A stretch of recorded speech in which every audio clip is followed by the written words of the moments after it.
ये लाइन पड़ा मुआ ठीक रात 2टा बेले काटी देछि ना रो आज कॉल करी सोधिबी आ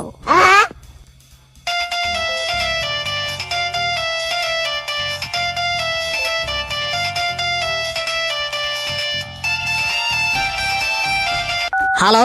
लाइन विभाग स्पीकिंग व्हाट हैपेन अबे पाडरा पुको लाइन टा काटी दे कुछ हाट है पे तो मन टिके तते मारना बे